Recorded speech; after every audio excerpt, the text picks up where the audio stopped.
Mari para peserta kita beranjali. Namo Sakyamuni Buddhaya. Namo Sakyamuni Buddhaya. Namo Sakyamuni Buddhaya. Namo Sakyamuni Buddhaya. Namo Sakyamuni Buddhaya. Namo Sakyamuni Buddhaya. Yang saya muliakan para session, para peserta, Pak Belajar. Selamat malam, Namo Amitopo. Amitopo.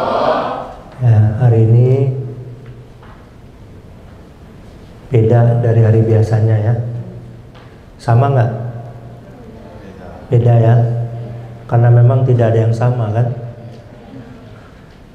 Apakah ada hari yang sama? Setiap waktu adalah beda. Walaupun ini hari Sabtu, apakah Sabtu ini adalah Sabtu yang lalu? Bukan. Tidak ada yang sama. Demikian hari ini, walaupun Anda ada di ruangan yang dianggap sama, tetapi ruangan ini tidak benar-benar sama seperti ruangan pada saat yang telah berlalu. Jubah Anda, hatching Anda, walaupun dia warnanya hitam, yang mungkin sama, tetapi sejatinya dia tidak pernah sama. Mungkin ketika Anda terima, warnanya masih seperti itu. Sekarang pun warna masih seperti itu. Tapi bisa saja ada noda yang telah bertambah. Ya kan? Diri Anda juga tidak pernah sama. Maka di dunia ini tidak bisa kita temukan sesuatu yang sama.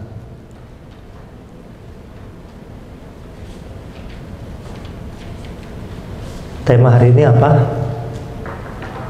Ada yang tahu? Saya juga lupa. Ya, biasanya jam segini apa? Amitopo, meditasi ya. Hari ini bukan. Suasana hati beda nggak? Coba jujur Anda jawab. Ketika jam 7 duduk, ya kan? Dilihat begitu hening, apakah diri Anda benar-benar dalam keheningan? Ya. Syukur kalau yang iya. Semuanya iya? Ya, Amitohut. Ya, berarti apa yang dilihat dari luar, orang luar melihat posisi Anda tenang gitu, ternyata Anda menikmati sebuah ketenangan. Kenapa Anda tenang?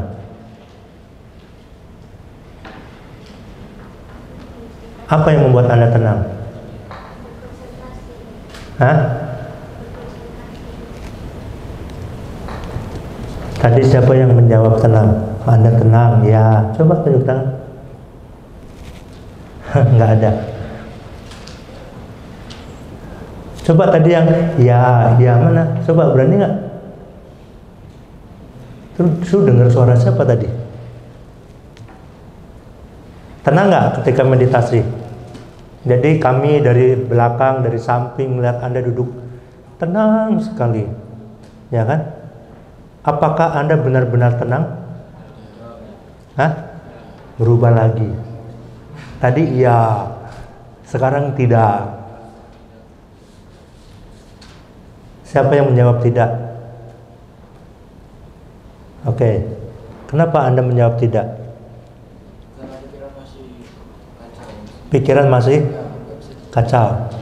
Nggak bisa tenang.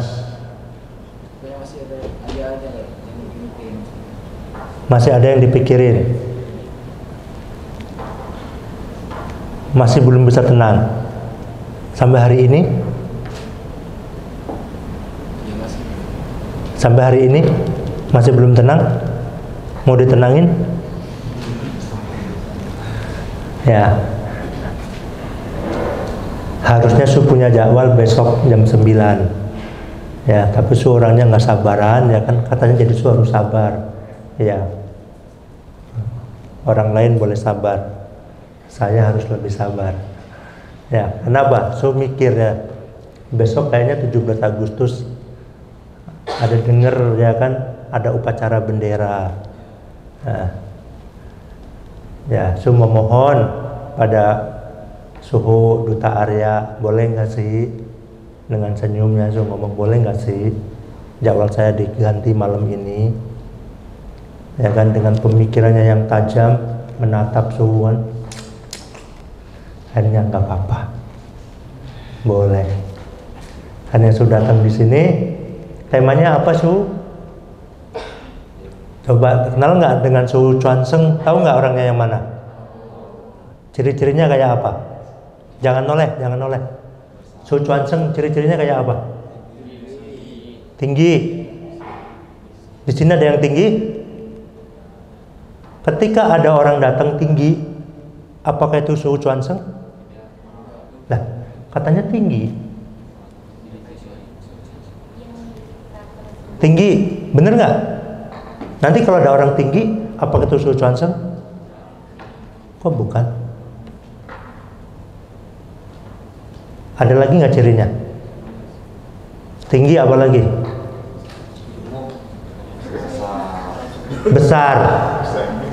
Oke. Kalau ada orang tinggi, ada orang besar datang, apakah itu Su Chuanseng? Gimana sih? Mukanya, muka sama suara. Oke. Muka sama suara. Seandainya ada orang datang, mukanya sama persis, suaranya sama persis. Tadi muka sama suara, sekarang karakter. Oke, karakternya sama. Apakah itu Su Chuanseng? Ditanya namanya siapa? Oke, kalau dia bilang iya dan ternyata bukan, apakah Anda Su Chuanseng? Iya, padahal bukan.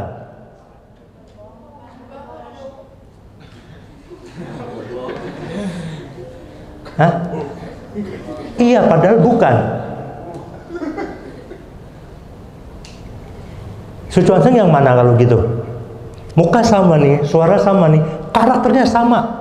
Apakah Anda Su Chuanseng? Dia bilang iya. Apakah itu berarti Su Chuanseng beneran? Atau dia bilang bukan?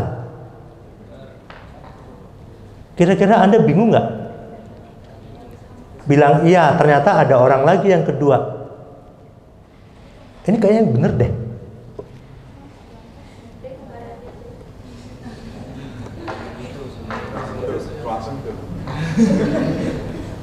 Ya, coba Su Chuanseng kesini coba.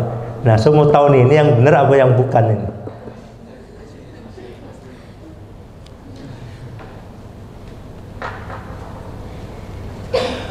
Ya, ayo Sesium, ayo.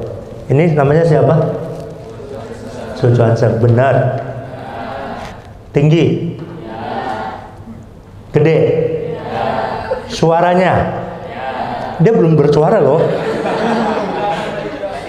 Coba Sesium bersuara.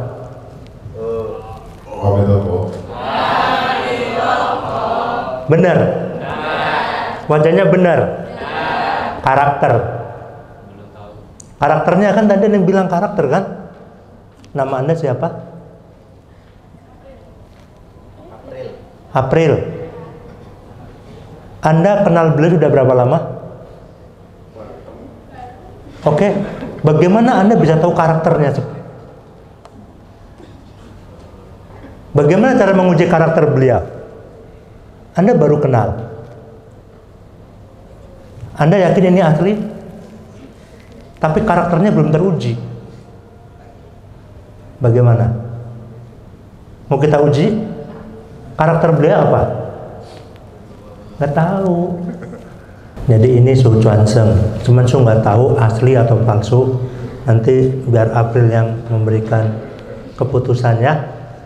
Habis selesai ini kurang lebih jam 9, ya, kurang lebih ya. Kurangnya berapa, lebihnya berapa, saya nggak tahu, nanti silakan Anda yang mengkonfirmasinya ini asli atau enggak. Suara oke, wajah oke, tingginya oke, besarnya oke, karakternya sebelum tahu. Ya, oke. Jadi hari ini bicara apa? Zen, Mahayana Zen. Pernah dengar Zen? Pernah dengar kata Zen? Pernah? Di mana? Di sini. Di mana di sini? Tadi barusan.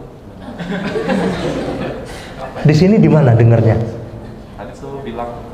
Tadi yang mana tadi? Coba tunjukkan yang tadi. Nggak bisa ditunjukkan, kan udah lewat. Bagaimana Anda bisa mengatakan nggak bisa ditunjukkan? Karena udah lewat. Iya. Cuancang udah lewat belum? Sudah. Bisa ditunjukkan nggak? Enggak. Jadi apa yang telah lewat tidak bisa ditunjukkan. Dia punya mama? Punya. Masih ada? Di mana? Di rumah. Dia telah lewat? Belum. Anda bisa menunjukkan? Enggak.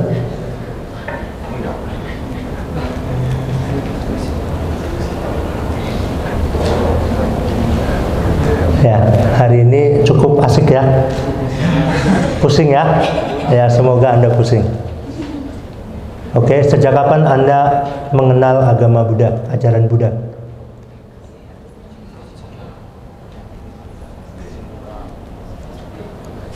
Ramanera, sejak kapan Anda mengenal atau memahami atau mempelajari ajaran Buddha? SMK di Pangkal Pinang. Oke, apa yang Anda ketahui tentang ajaran tersebut?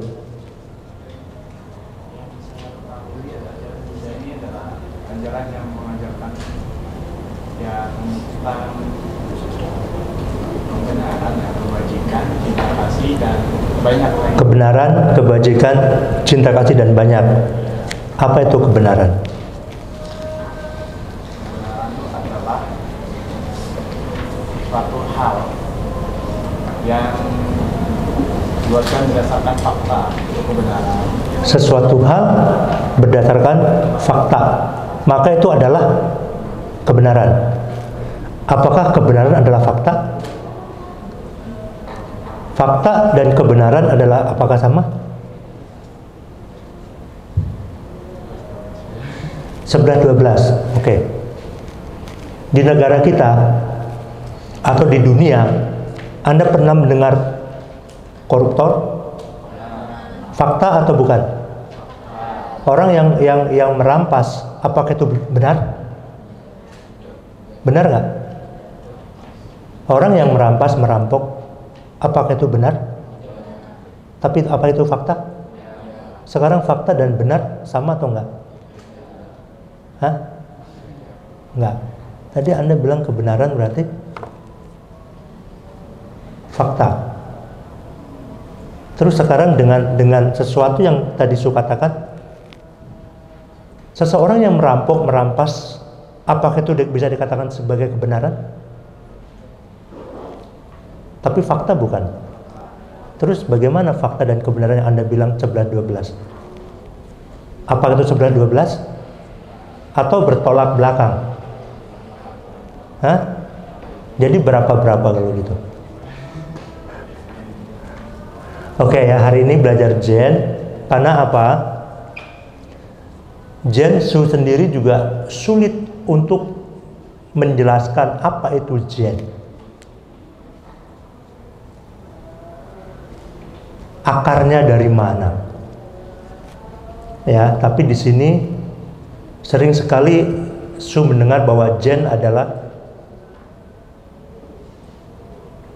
Buddhism yang basicnya adalah Mahayana. Dan dalam tradisi Mahayana Buddhis seringkali dikatakan bahwa akar daripada Zen adalah ketika Sakyamuni Buddha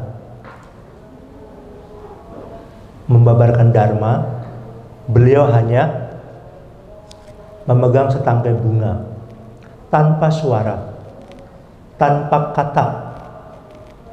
Dari sekian banyak siswa, hanya satu murid yang tersenyum melihat perilaku Sang Buddha.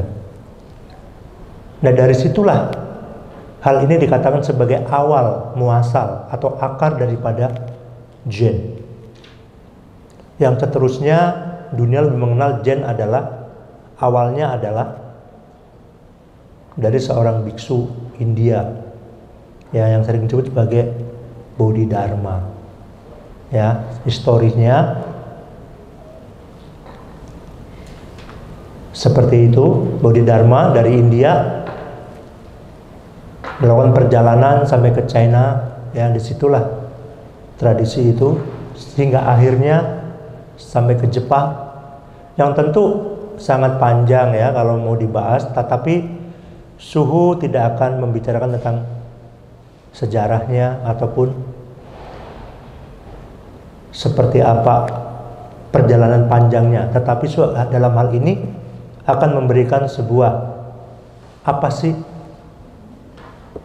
fungsinya, apa sih, kenapa sih mempelajari hal ini ya. Jadi Zen dari bahasa Jepang ya, kalau dalam bahasa Mandarin sebagai Chan, atau kita sering menyebut sebagai dhyana. Anda tahu dhyana? Pernah dengar 6 paramita? Sat paramita pernah dengar? 6 perilaku luhur. Ada 6 sat paramita. Pernah dengar? Yang pertama apa? Dana. Ada yang namanya dana di sini? Dana. Apa itu dana? Apa itu dana? Dana berarti berkorban. Berkorban berarti apa itu? Berkorban berarti memberikan apa yang kita miliki. Walaupun dengan ikhlas atau enggak ikhlas, ketika Anda telah memberikan apa yang Anda berikan, bisa dikatakan sebagai memberikan apa yang Anda miliki, bisa dikatakan sebagai berkorban. Tetapi ada yang berkorban dengan hati yang ruwet, aduh saya, tapi mau nggak mau harus kasih. Ada dengan hati yang ikhlas. Dalam Buddhism diajarkan jika Anda ingin memberi, pengorbanan harus didasari dengan hati yang tulus.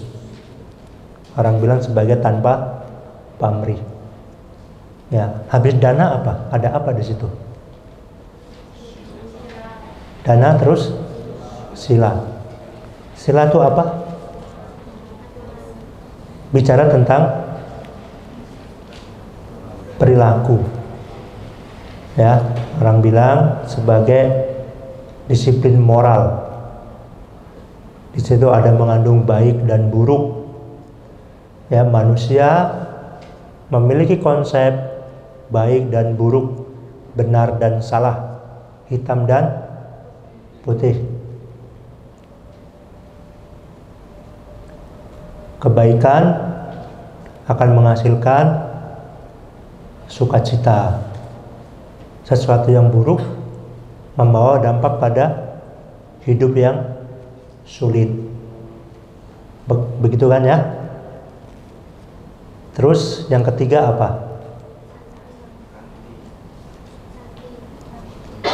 Apa? Apa? Santi. Suhu santi. Santi berarti apa? Sabar. Ya, orang yang sabar hatinya lebih tenang, katanya begitu. Ya. Sabar dalam hal apa? Ada orang sabar duduk berjam-jam, dia tidak mengeluh. Sabar berlutut, sabar dari malam nggak boleh makan, Pagi-pagi bangun pagi, waktunya sarapan, perut udah keroncongan, masih beranjali kong yang cing cing. Aduh, udah lapar ini. Baca doanya pelan. Ya, disitulah Anda bertarung. Udah lapar, lihat makanan, rasanya pengen makan, tapi belum bisa. Kenapa? Mantranya belum selesai. Mantranya selesai, makannya pakai jubah, sebentar-sebentar copot, makannya pakai sumpit, bunyi digebuk, ya kan? Banyak hal. Selanjutnya adalah apa? Setelah Santi apa? Ada apa? Coba pengetahuan Anda SMA, SMK tentang Buddhism gimana? 6 paramita. Dana, Sila, Santi. Yang keempat apa? Wirya. Apa tuh wirya? Apa tuh semangat? Apa itu semangat? Tidak mudah menyerah, ya. Bekerja keras, pantang menyerah, ya. Tidak gampang menyerah, semangat. Ada masalah, dia pun hadapi. Nggak kerasa kerusuk, ya kan? Setelah wirya ada apa? Ada apa? Setelah wirya ada apa? Hah?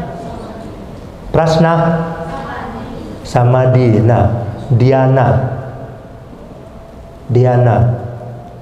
Orang bilang dikenal sebagai samadhi, meditasi. Ya, dhyana itu apa sih? Banyak yang mengatakan sebagai meditasi. Nah, disinilah Zen. Dalam Jepang dikenal sebagai dhyana, bahasa Sanskrit, dalam Mandarin Chan, ya, dalam bahasa Jepang namanya Zen. Zen yang bermula, yang sebagai kalangan Buddhism percaya meyakini bahwa asal mula Zen adalah dari cerita tadi, sejarah tadi, ya. Selalu diceritakan oleh guru-guru Zen akar daripada awalnya di mana. Tetapi dikenal oleh dunia secara umum Zen bermula di China, tentang meditasi. Ya, sejatinya ketika kita melihat lebih dalam,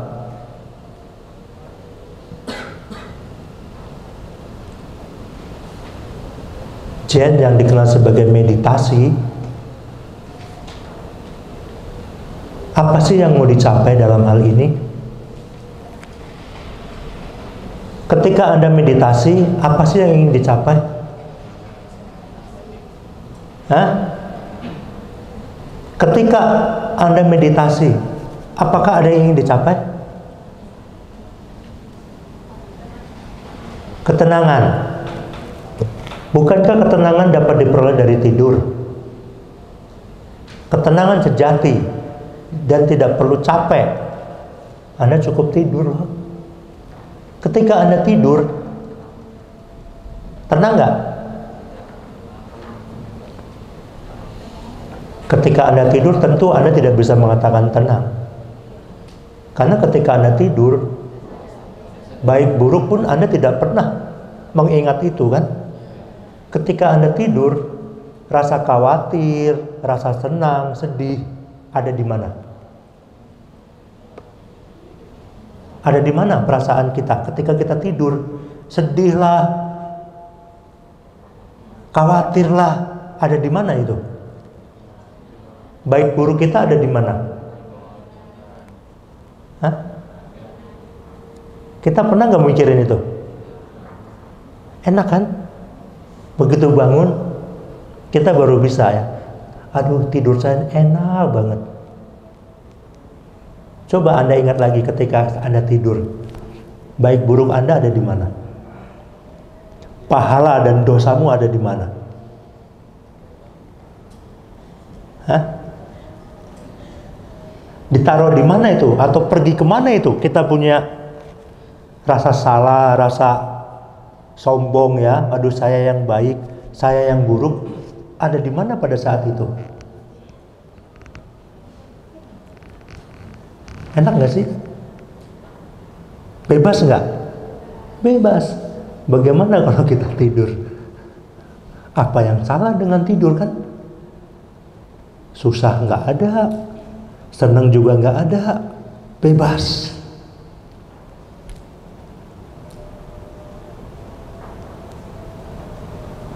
Mau tidur, nggak bangun-bangun. Kenapa nggak mau? Bukankah hidup kita bermasalah karena kita bangun ya? Kita melek, kita bangun, ya kan? Melihat ini kita nggak suka, murka. Melihat ini seneng tapi nggak bisa dapat, murka. Bisa dapat tapi mau diambil orang, takut. Bukankah ini sesuatu yang ya, membuat kita berpikir lebih mendalam. Ya, akan sedikit kesulitan menjelaskan apa itu jin. Tapi setidaknya semua ada dalam diri Anda ketika memberikan sebuah perumpamaan. Anda pernah merasakan lapar? Pernah merasakan lapar? Oke, ketika Anda lapar, apa yang Anda inginkan? Makanan. Kenapa Anda menginginkan sebuah makanan?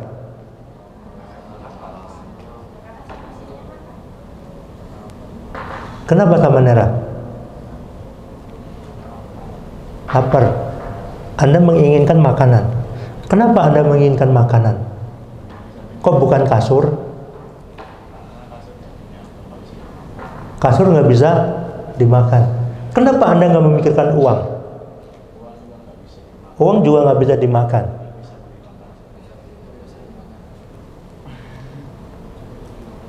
Jadi Anda memikirkan makanan.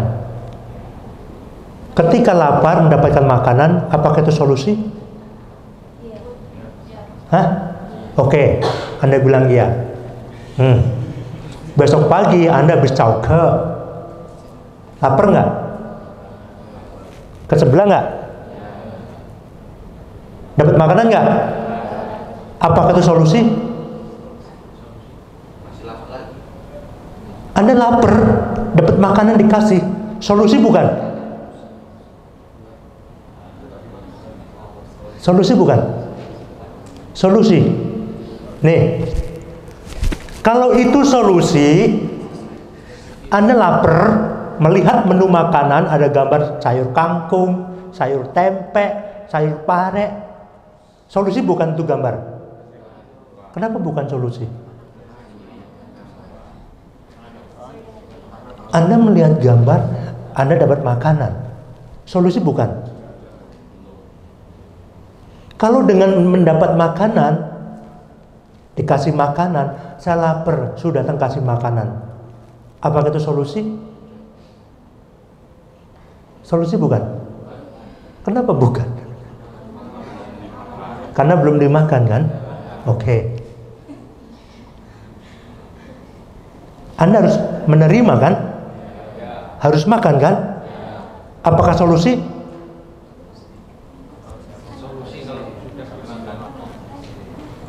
Solusi nggak?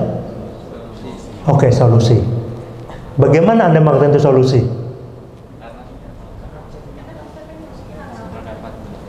Sampai kapan solusi itu bisa dikatakan?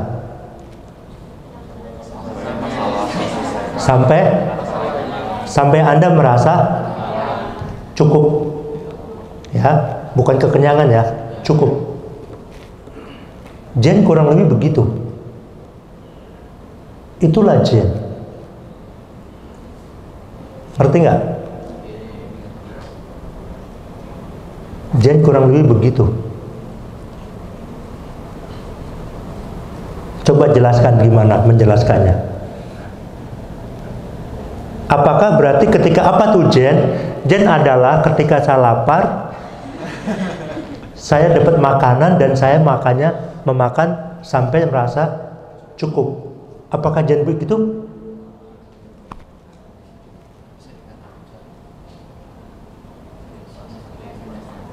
Ngerti nggak sebenarnya?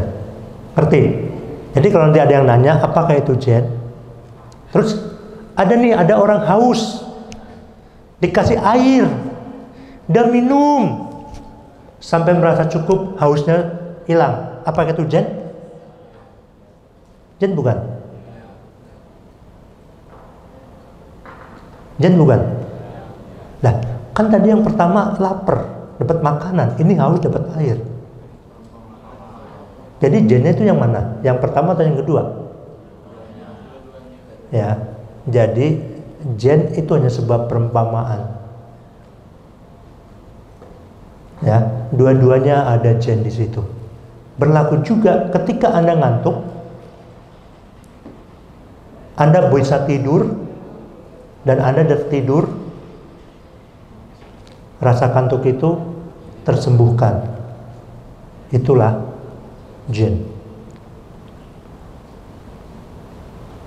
Tapi ini tidak cukup untuk memberikan kebenaran daripada Zen itu sendiri.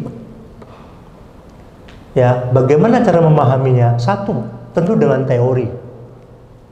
Kedua, dengan mengalami langsung. Sehingga dikatakan apa? Zen adalah tidak terungkap, tidak dapat dijelaskan. Pertama, bahkan kadangkala dia merusak, dalam arti merusak. Dia tidak umum, ya. Cara memandang sesuatu berbeda dengan yang lain. Contohnya, ada seseorang yang mengatakan, jika Anda mau ke Cilincing dari Jatinegara lah, anggaplah, dari Jatinegara mau ke sini, ada 3 orang. Suhu orang pertama yang menuju Cilincing dan sudah sampai. Orang kedua tanya ke Suhu, Suhu jalan macet nggak? Dan Suhu mengatakan tidak macet. Orang kedua pergi melalui jalan yang Suhu lalui tadi secara peta, ya kan? Sampai di situ Suhu tanya, macet nggak? Dia bilang macet. Orang ketiga ikut jalan, sampai di mana?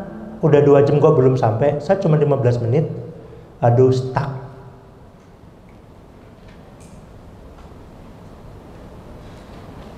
Anda di sini mendengar cerita ini,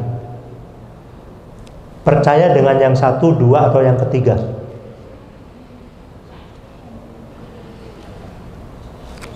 Pertama, Jatinegara Cilincing nggak macet. Kedua, Jatinegara Cilincing agak macet. Yang ketiga, Jatinegara Cilincing stuck. Anda percaya yang mana? Hah? Tiga-tiganya. Oke. Kenapa Anda mengatakan ketiga-tiganya? Karena tepat. Yang jadi perkara, apakah kita bisa menerapkan itu? Bukankah begitu sederhana ketika pikiran kita, cara pandang kita dapat menerima Pengalaman A, B, dan C itu berbeda ketika menjelaskan sebuah keadaan. Yang jadi perkara, apakah kita selama ini memiliki pemikiran yang demikian?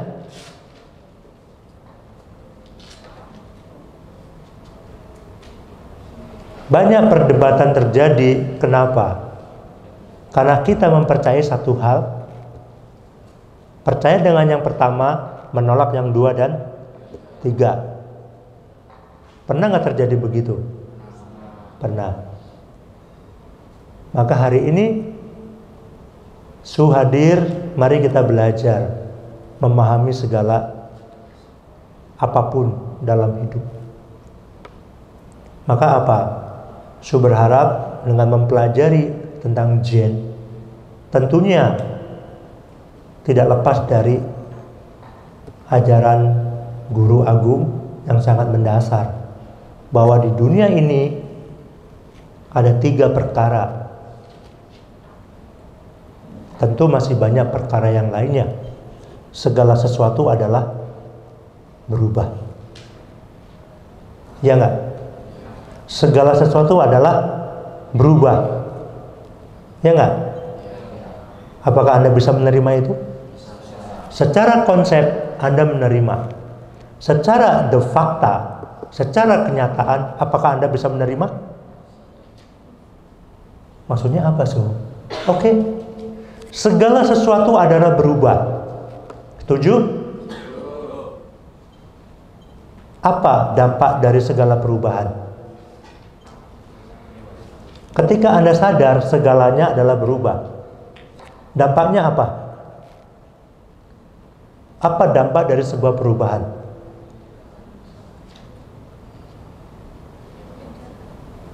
Anda sehat hari ini? Apakah Anda bisa sakit? Apakah Anda terima? Terima enggak? Apa bukti Anda menerima rasa sakit? Tidak mengeluh. Siapa yang sakit mengeluh? Perubahan, kita sadar segalanya berubah. Perkaranya adalah apakah kita mampu menerima itu? Zen tidak hanya memberikan pemahaman, tetapi seperti rasa lapar tadi, ketika kita mendapat makanan itu belum cukup. Kita harus makan, menikmati itu sendiri. Demikian dengan Zen. Tidak hanya mentok pada sebuah teori, tetapi juga harus dikunyah. Segalanya berubah. Yakin? Begitu sakit, aduh, nggak bisa terima. Kemarin punya pacar, hari ini diambil orang, nggak bisa terima. Beli handphone belum lunas, ke toilet, mau cebok, masuk ke air. Inilah yang menjadi penting. Maka Zen sangat penting bagi kita untuk menerima segala bentuk perubahan. Hari ini dia baik, sekarang dia buruk. Hari ini dia buruk, kok besok dia baik? Contoh lagi, dan yakin, seyakin-yakinnya, kalau Anda yakin 100%, yakin 101%. Ketika ada masalah, Anda khawatir. Bener nggak? Perkaranya sama. Tapi ketika teman Anda ada yang bermasalah, Anda punya solusi? Punya solusi nggak? Ketika sahabat Anda, orang tuanya meninggal, apa yang Anda katakan? Udah ya, sabar ya, jangan nangis ya, bla bla bla bla. Semuanya anicca. Giliran orang tua Anda yang meninggal, apa yang terjadi? Saya gak kuat, aduh. Di mana? Maka inilah pentingnya. Dengan satu, segalanya berubah. anicca, segalanya berubah. Ada satu cerita yang mungkin teman-teman, adik-adik semua ya pernah mendengar. Cerita ini tentu menggambarkan nilai-nilai penting bahwa segalanya berubah itu memang harus kita mengerti, dan tidak hanya sampai pada kita mengerti. Satu waktu seorang guru punya murid yang ditugaskan setiap pagi menyapu halaman wihara. Di waktu, walaupun tadi Su bilang tidak ada waktu yang sama, tetapi manusia butuh. Di waktu yang sama, pagi-pagi, ada temennya datang, ya. Di sini dia menyapu, di sini temennya mulai berjalan menuju ke sini. Sini adalah pasar. Yang menyapu tanya, teman, mau kemana? Apa jawabnya? Saya mau ke pasar. Bukan. Kemana kaki melangkah, ke situ saya akan pergi. Apa yang terjadi? Yang lagi nyapu pegang kepala. Saya tanya serius. Kenapa jawabannya ngawur?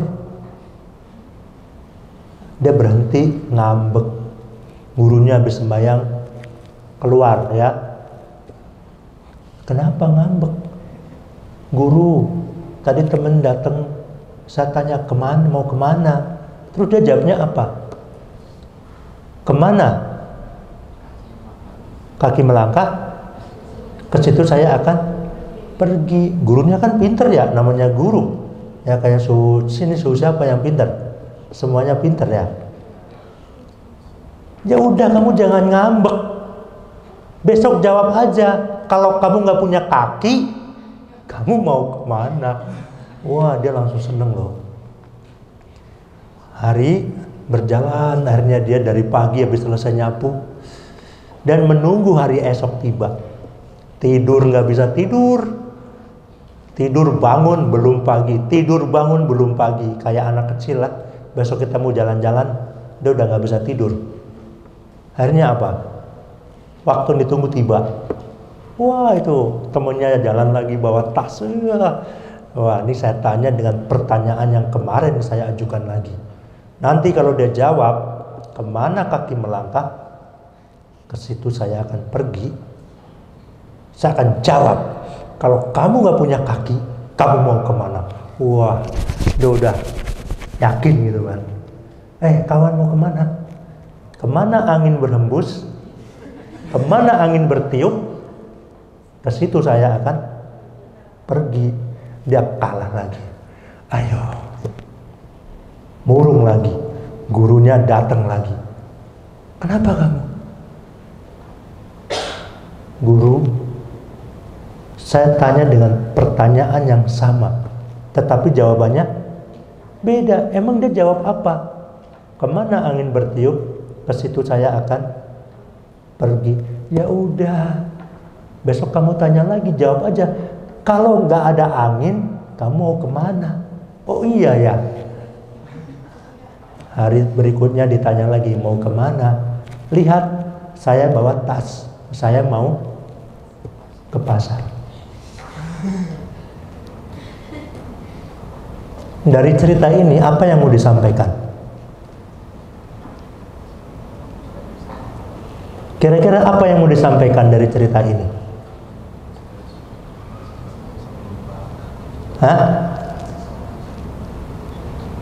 Jen mengajarkan sesuatu yang sederhana. Segalanya berubah, tidak bisa dipegang.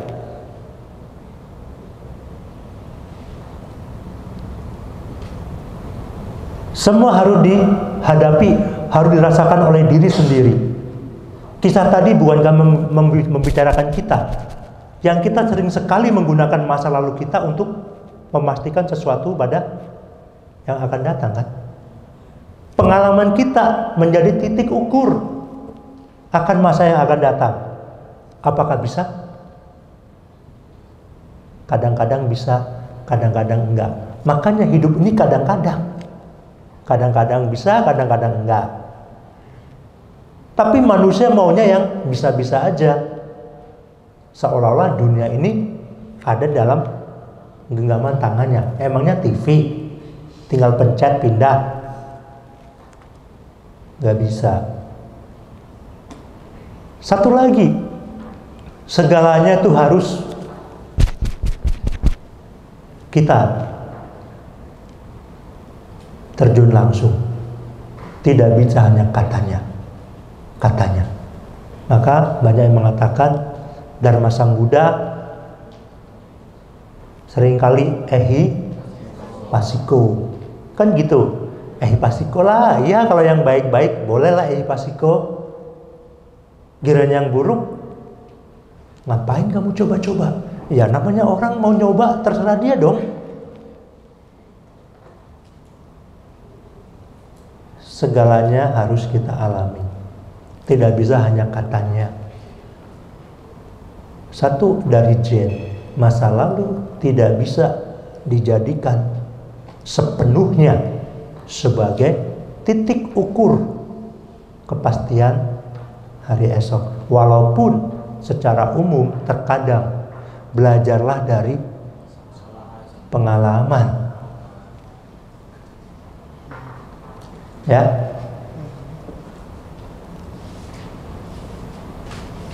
Terus bagaimana dengan segala sesuatu? Harus dialami. Seorang guru Zen dalam sebuah cerita di dalam buku,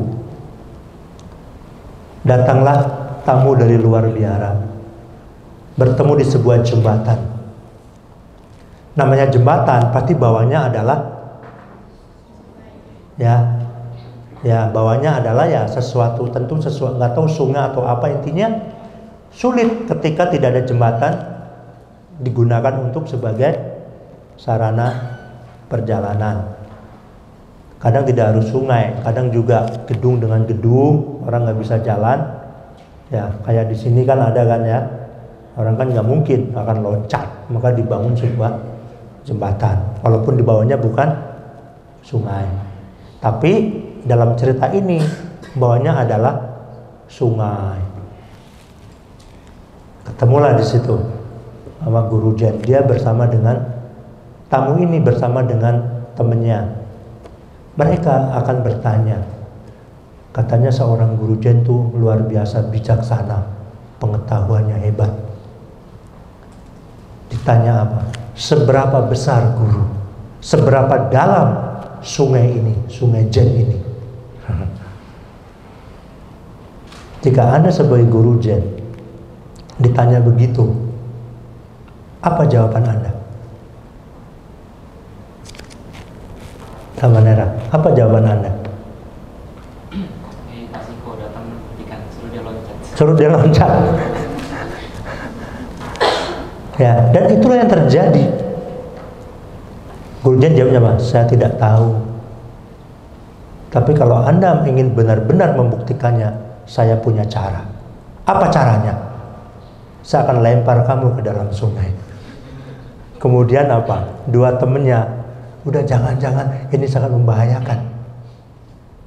Akhirnya apa yang terjadi? Orang ini tidak jadi karena temennya tidak memperbolehkan. Ini bahaya. Apakah guru Zen salah? Kalau saya tidak tahu berapa dalam dari sungai ini, tetapi kalau Anda benar-benar ingin tahu, saya punya caranya. Apa? Lemparlah dia ke sungai. Tapi apa yang terjadi? Orang itu tidak melakukan itu.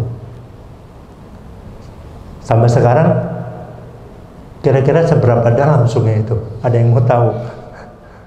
Kalau di sini jangan bilang sungai yang dicerita ya. Mungkin di situ ada sungai itu. Sebelah asrama itu ada sungai kan. Kalau ada yang ingin tahu, ya coba aja kita lempar ke situ ya. Nah jadi inilah, terkadang sesuatu memang harus, ya inilah Zen. Kadang terlalu berlebihan, tapi itulah. Apakah seorang guru ketika ditanya berapa dalam sungai ini, dia jawab tidak tahu, apakah itu salah? Maka apa? Silahkan. Kalau Anda benar-benar ingin tahu, saya punya caranya. Saya akan melempar Anda. Sampai sekarang tidak tahu seberapa dalam sungai itu. Ya, segala sesuatu berubah. Anicca. Karena segala sesuatu berubah, maka muncullah yang namanya anicca, dukkha. Apa itu dukkha?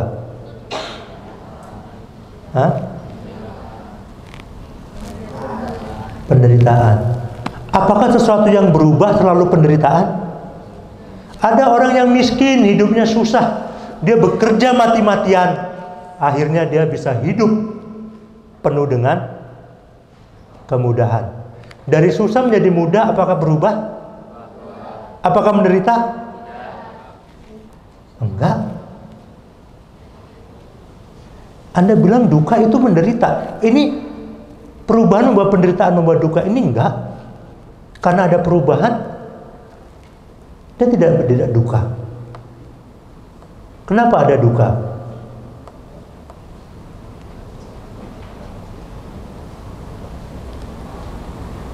Perubahan ini penting. Yang jadi nggak penting itu manusia hanya ingin perubahan yang bagus aja. Manusia ingin hidup dengan dunia yang sempurna. Kalau kita bicara sempurna, tentu kalau semuanya baik, apakah itu sempurna? Dunia sifatnya adalah apa? Orang mengatakan berpasangan, ada hitam, ada putih, ada baik, ada buruk. Jadi kalau hidup Anda bisa menerima dua hal ini di dunia, harusnya udah sempurna loh. Karena kalau Anda hanya menerima yang baiknya aja, itu hanya setengah dunia. Kalau duka selama ini dimengerti sebagai penderitaan. Duka adalah proses dari sebuah perubahan. Menderita itu urusan pribadi, urusan perasaan Anda. Bagaimana Anda melihat sebuah perubahan sehingga Anda bisa menderita? Karena apa yang ingin Anda pertahankan, dunia itu tidak sesuai dengan apa yang Anda harapkan. Jadi kalau perkara duka adalah penderitaan, bagi suhu adalah penderitaan itu ya ketidakmampuan Anda dalam hal apapun. Tidak menerima sehingga ada penolakan. Karena ada perubahan, ya kan, duka menjadi dikatakan sebagai menderita. Kalau guru Buddha mengatakan sebagai tidak tercapainya cita-cita adalah menderita. Berkumpul dengan yang dibenci adalah menderita. Tetapi bagi manusia yang ingin bertobat, menghentikan kebenciannya, orang itu berharap bisa bertemu dengan musuhnya. Dia bisa minta maaf.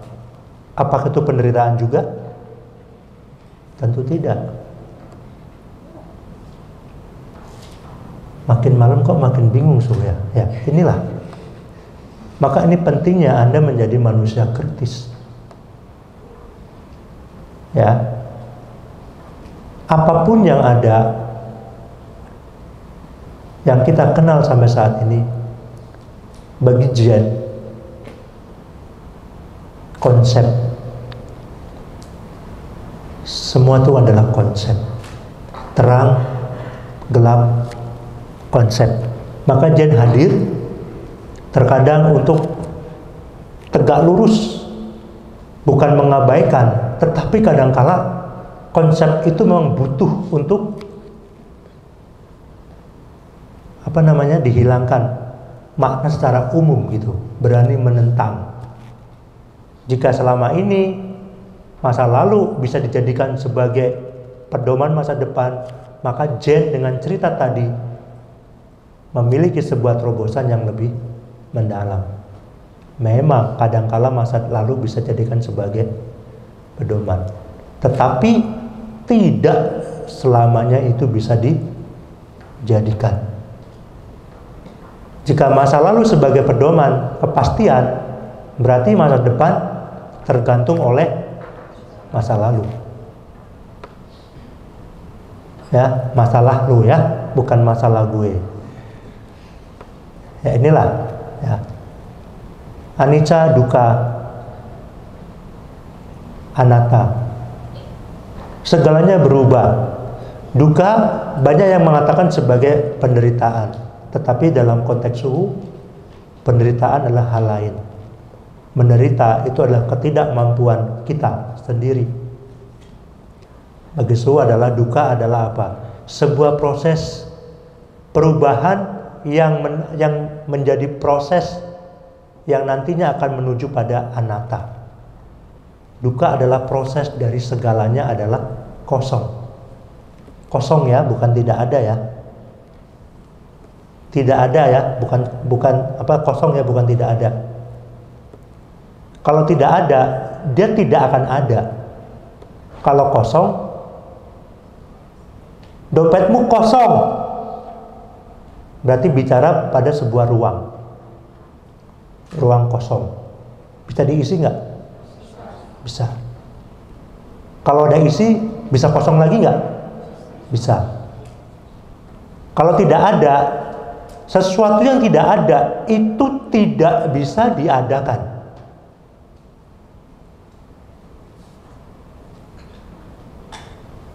Beda dengan kosong. Jika sesuatu tidak ada dan itu bisa ada, maka itu telah bertentangan. Maka anatta menjadi sesuatu yang penting. Segala sesuatu adalah tanpa inti. Tidak ada yang bisa berdiri sendiri. Maka dikatakan apa? Sang guru menjelaskan segala sesuatu adalah saling terkait. Dengan adanya itu maka muncullah sesuatu yang lain. Ya kan? Segalanya saling berkaitan. Ya, setidaknya ini tentang Zen yang secara umum sebagai dhyana, tetapi tidak hanya berhenti sampai di situ.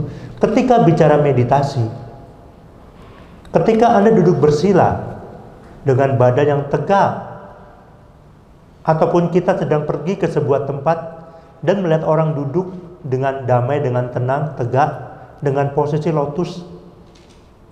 Ketika ditanya orang itu sedang apa? Apa jawaban kita? Dia sedang meditasi. Apa itu meditasi?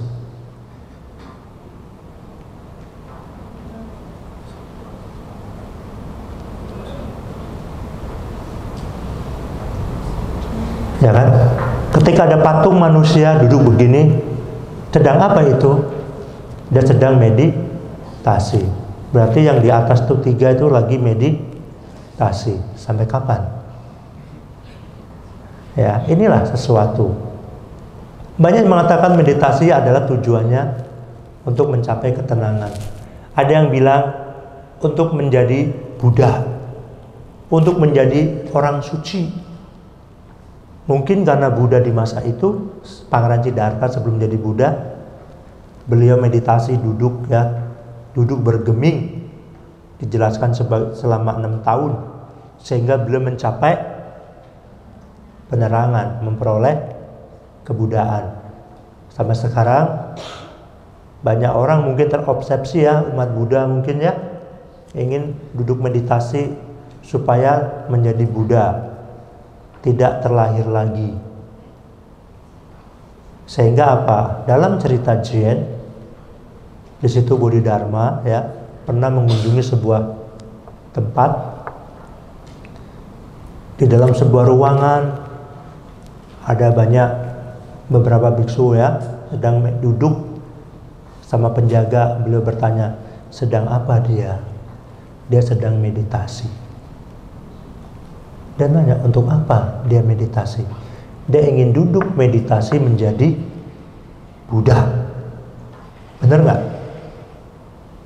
Duduk meditasi menjadi Buddha. Akhirnya Bodhidharma mencoba mengikuti duduk, dan satu waktu dia membawa sebuah benda keras digosokkan ke lantai. Apa yang terjadi? Bikin suara nggak kira-kira? Berisik nggak? Mengganggu nggak? Akhirnya ditanya, kamu sedang apa? Saya sedang menggosok, anggaplah batu ya, untuk menjadi emas. Mungkin nggak?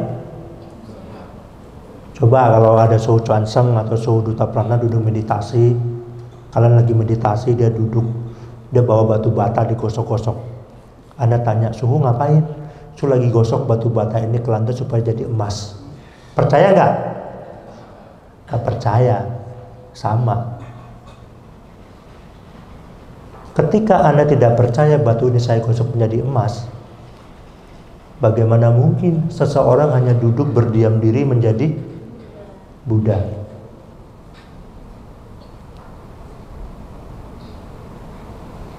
Terus jangan karena Su ngomong gini, terus ketika nanti ada kelas meditasi, Anda menjadikan Suhu sebagai dasar untuk menolak meditasi.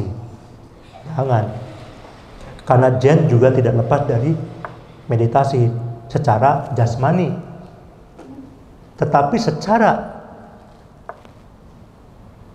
mental, Zen lebih dalam. Karena dia melihat segala sesuatu, ya. Intinya adalah apa? Memperoleh prasna. Memperoleh prasna, tapi bukan berarti berakhir. Banyak orang yang hidup ingin kaya, ingin memperoleh harta, memperoleh apa yang dia inginkan.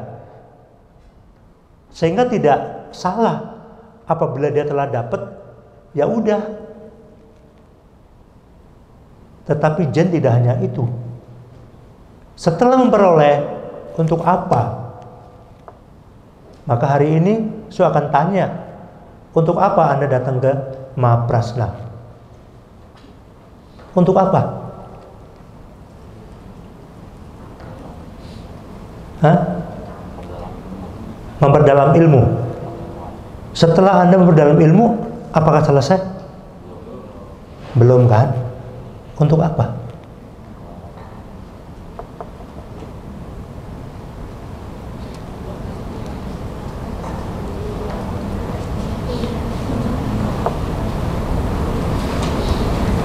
Untuk apa?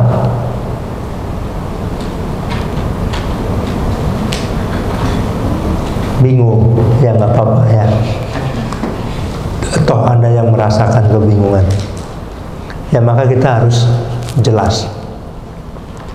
Zen, banyak yang mengatakan sekedar meditasi, tetapi sejatinya bukan itu aja. Lebih dari itu adalah bisa dikatakan sebagai perubahan cara pandang. Berpikir kritis, menyikapi segala sesuatu, ya, kealamian, kesadaran. Hidup adalah saat ini. Maksudnya apa?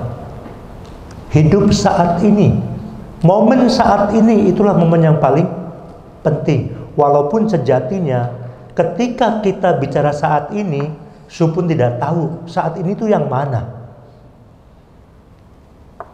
Saat ini tuh yang mana, coba kalau Anda boleh berpikir. Apakah bisa dipegang saat ini? Yang mana saat ini? Yang sekarang yang mana? Su bilang sekarang udah lewat, sekarang lagi udah lewat lagi. Berarti apa? Satu kesadaran yang benar-benar menyadari sebuah peristiwa. Ketika duduk, ya dia sadar duduk. Apapun itu dia sadari. Ketika instruksi dada, nafas, tarik. Saat itu pula ketika Anda mendengar, saat itu pula Anda punya reaksi. Turun. Tiada jeda. Ini pertanyaannya, apakah hidup harus begitu? Kan nggak bisa ya. Maksudnya adalah apa? Jin itu ada di setiap, dimanapun Anda berada, jin selalu bersama dengan Anda. Ketika Anda makan, ketika Anda duduk, semua penuh dengan kesadaran. Saat ini, Su yakin 80% kesadaran Anda sedang berpusat pada suhu. Entah yang dikatakan, ya enggak? Tapi begitu Anda mendengar ini, di antara Anda mungkin udah mulai pecah. Ah, sok tahu. Secepat itu. Ya, maka Zen bukan sekedar meditasi, tetapi yang ingin Su berikan adalah bagaimana kita punya cara pandang yang sering dikatakan sebagai prasna. Maka tadi ada dhyana, baru yang keenam adalah prasna. Dengan Zen, mempelajari Zen, mengerti praktik, maka prasna dapat diperoleh. Untuk apa prasna? Jika kita kembali pada konteks Buddhism, tentu prasna adalah untuk memotong segala belenggu. Ya, apa tuh belenggu?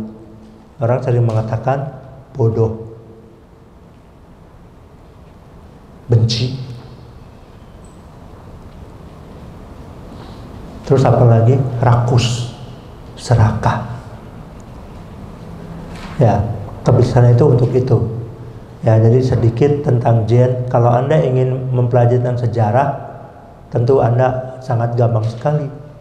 Sekarang semuanya udah ada internet. Anda bisa bahasa Inggris, pakai bahasa Inggris. Anda bisa bahasa Indonesia, pakai bahasa Indonesia. Bisa Mandarin, pakai Mandarin. Bisa bahasa yang lain, coba aja. Gak ada salahnya. Ketika nanti ya, udah selesai, 9 hari ini udah lewat, ya, baru Anda boleh buka. Nah, kembali pada satu hal tadi, hiduplah saat ini. Siapa yang di sini, di mana Anda sadar bahwa 9 hari ke depan, mungkin tinggal 6 hari kali ya, 7 hari lagi kan, di mana Anda tidak perlu berpikir tentang yang aneh-aneh, yang apapun itu, karena nggak guna. 7 hari ini udah Anda santai aja, nikmati. Oh, hari ini Su Cuancu lagi ngomong, udah nggak usah mikir yang aneh-aneh. Besok makan apa, nggak perlu, karena itu nggak akan terwujud. 7 hari ke depan hidup Anda sudah diatur oleh panitia. Kalian tidak perlu mau makan apa ya, enak nggak ya, nggak usah dipikir, buang-buang waktu. Ya, jam berapa ya? Nggak ada jam. Waktunya sampai jam berapa ya? Setengah 9. Ini jam? 20:05. Waduh, waktu cepat ya. Nah, setelah ini ada meditasi. Nah, mulai waktunya berjalan lama. Oh ya, kan sejatinya detik jam itu sama aja. Cuman perasaan Anda aja yang pinginnya cepet-cepet. Kok lama ya? Apalagi kalau belat kencing. Aduh. Anda punya waktu sendiri yang tidak diakui. Tapi waktu itu juga penting. 8:30 habis itu apa? San Kuei, Takuei. Ya, oke. Sedikit keterbatasan waktu. Jika Anda ada nggak sesi tanya jawab? Ada, boleh nggak? Su perlu izin, kalau nggak nanti susah lah. Kalau salah dicoret. Oke, jika ada sesuatu yang ingin disampaikan, apapun itu, ya, silakan. Mic-nya ini digilir atau gimana, Ramanera? Oke ya, surasa itu aja, singkat sedikit aja. Kalau nanti mau lebih, ya kita caw sejian, kita cari waktu lagi ya. Bisa setelah lewat hari pelatihan ini, bisa duduk, mau di bawah tiang listrik atau di bawah pohon apa, ya sambil minum es gitu kan, sambil ngopi, kita bisa duduk berdiskusi. Intinya hari ini sudah datang, sudah cerita, minimal Anda punya kekuatan lah. Anda mau sedih, mau gembira, itu semua di tangan Anda.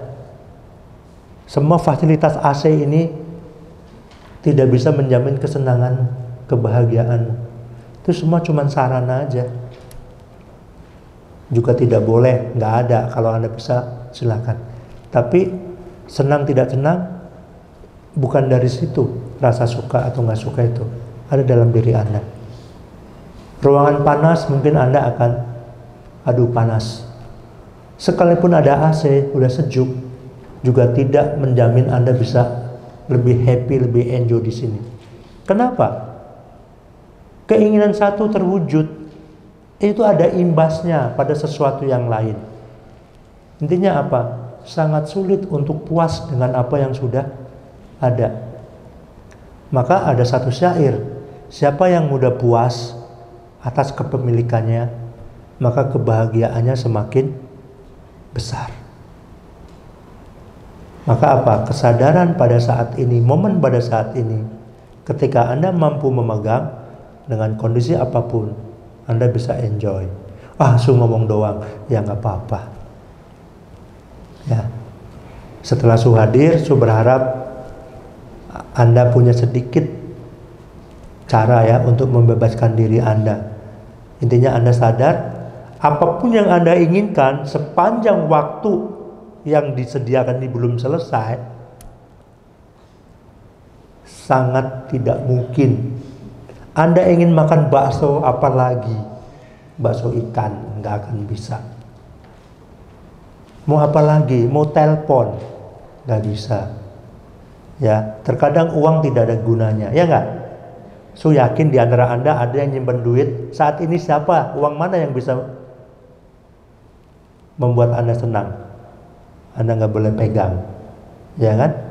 Melihat makanan juga kadang Anda nggak suka, Anda harus telan. Seperti dunia ini yang berjalan tidak sesuai dengan kita inginkan, tapi kita pun harus menelannya. Ya, itu aja yang mau. Ada sesuatu dalam pembicaraan ini, silakan dibuka.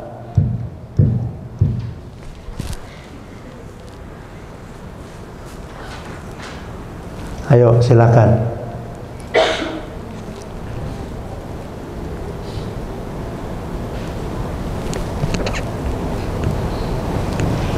Ayo, jangan malu-malu. Ngapain? Anda mahasiswa kan? Mahasiswa nggak? Ya, yang cewek jangan bilang mahasiswa ya. Anda tidak akan bisa jadi mahasiswa. Anda mahasiswi. Ayo, silakan. Yang mau ini jangan malu. Yuk, silakan. Yang baju hitam. Semuanya jubah hitam ya.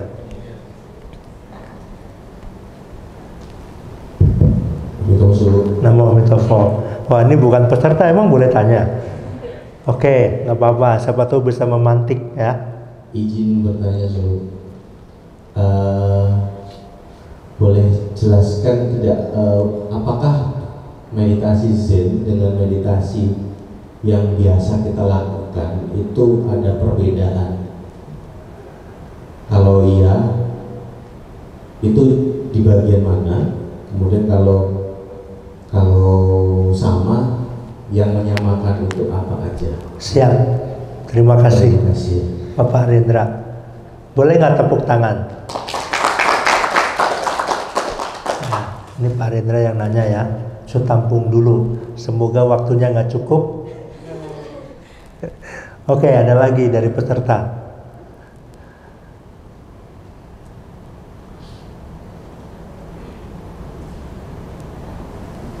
Dari peserta?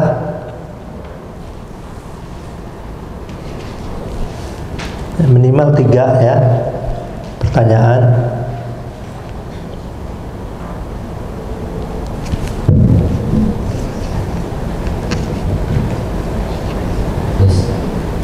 Sebelumnya Namo Amitabha. Namo Amitabha.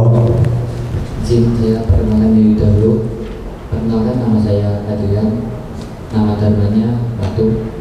Saya di sini izin bertanya, bagaimana cara kita memfokuskan pikiran ketika mempraktikkan Zen atau meditasi ini dalam tradisi Mahayana kita, yang dimana kan kita setiap pemikiran orang berbeda-beda. Nah, dan setiap pemikiran itu kan juga pikirnya kemana-mana di situ. Kalau terjadi meditasi pasti akan kalut atau tidak terkontrol. Bagaimana cara kita menangani itu? Oke. Terima kasih. Metode ya. Cara menanginya ya. Mungkin menanginya dengan kaki. Ya. Ada kaki, ada tangan ya kan. Kalau nggak bisa pergi maksudnya. Oke, yang ketiga. Silakan.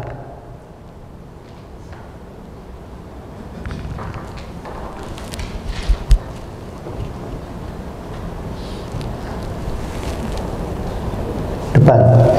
Ini sama Neri nggak ada.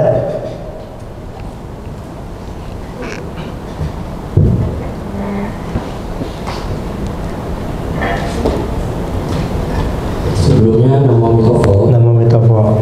Izin bertanya untuk dampak positif dari belajar dan memahami konsep Zen ini apa saja kira-kira? Dampak positif. Manfaat. Ya. Oke. Jadi pertama dari Bapak Rendra ya, apa yang membedakan tadi ya, apa aja gitu kan? Tentu jika selama ini meditasi seseorang tanya pada Anda, ketika ada orang lagi berjalan, ada orang lagi duduk bersila. Ketika saya bertanya pada Anda, dari dua orang ini mana yang sedang meditasi? Hah? Oke. Setelah Anda mendengar ini, mungkin Anda akan bisa jadi dua-duanya.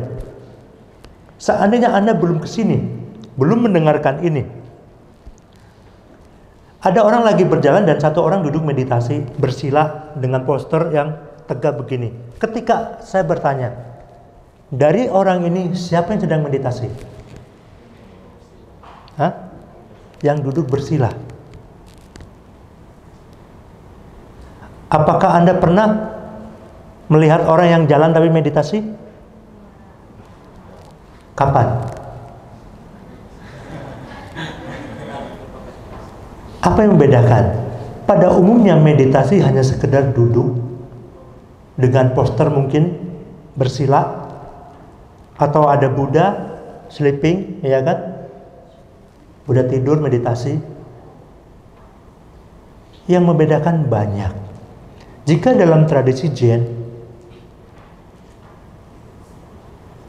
meditasi tidak harus selalu duduk.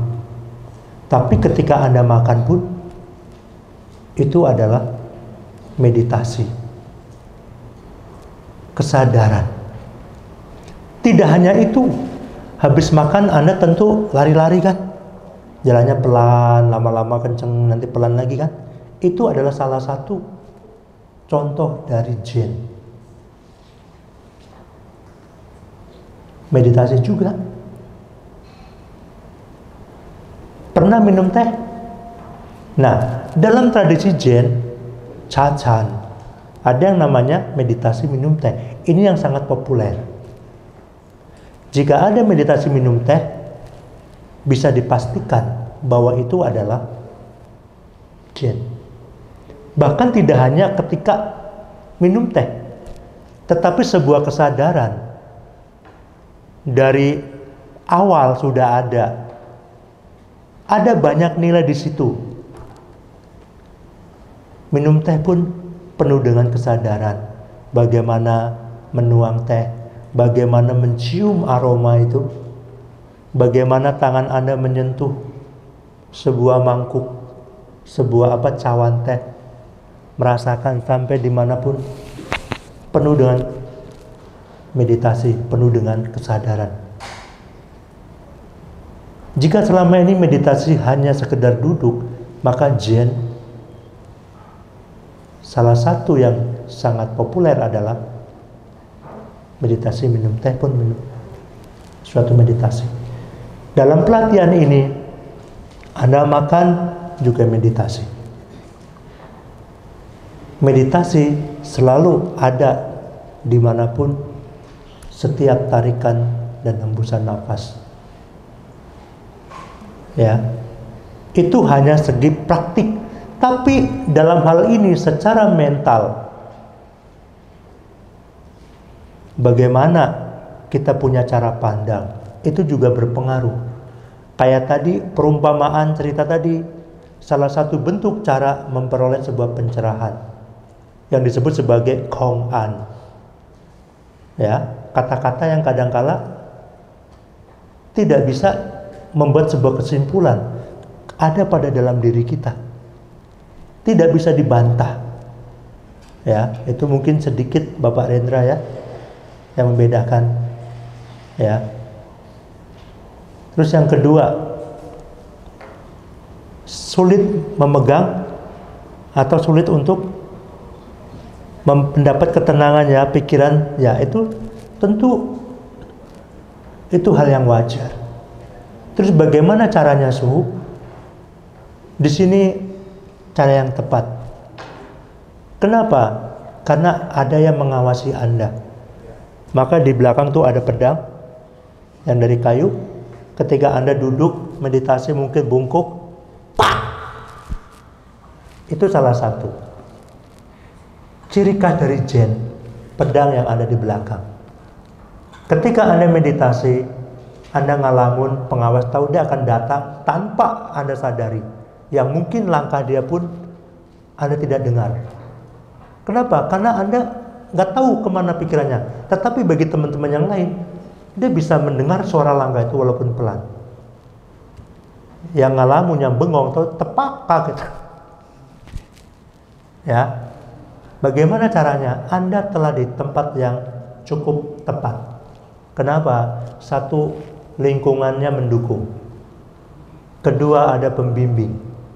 Perkara tentang tidak bisa memegang objek tentu perkara pribadi. Dan tidak cukup hanya sekali duduk meditasi terus bisa pegang, besok selesai. Enggak. Karena Zen adalah setiap langkah, setiap nafas sepanjang hidup, kalau saya boleh katakan. Secara praktek, ya, cara pandang juga enjoy. Dulu ada satu konglomerat ya dikatakan, yang ataupun dia juga orang cerdas yang ke guru Zen, ingin bertemu, tentunya debat, ya kan, banyak hal lah di situ. Akhirnya dia meminta kata-kata mutiara. Tolong dong tulis kata-kata mutiara yang bagus. Kakek meninggal, nenek meninggal lebih dulu. Orang tua meninggal lebih dulu. Baru anak-anak meninggal lebih dulu. Baru cucu yang meninggal lebih dulu. Dia tidak terima. Satu waktu, seorang keluarga itu anaknya meninggal duluan. Sedih nggak? Sedih. Seandainya saja dunia ini berjalan sesuai dengan apa yang ditulis, teratur dengan yang ditulis, tentu semuanya berjalan baik-baik saja. Tetapi dunia tidak begitu. Saat itu tiba, baru sadar ternyata kata-kata mutiara ini sungguh indah apabila dalam sebuah keluarga runutnya seperti itu. Ya, oke, tentu waktu kita terbatas. Sebenarnya waktu tidak pernah membatasi, hanya orang-orangnya ada yang membuat sebuah pembatasan. Dan juga nggak tahu jam yang mana yang dipakai. Seandainya tahu, pasti su akan matiin dari awal. Ya, oke, yang terakhir tadi, manfaatnya banyak sekali. Anda akan lebih peka terhadap sesuatu. Ya, banyak sekali. Tetapi tidak cukup saya katakan. Kenapa? Karena Zen, seperti yang saya katakan, harus dialami. Oke? Itu aja. Kalau kurang boleh nambah di lain waktu. Selamat malam, terima kasih. Namo Amitovo.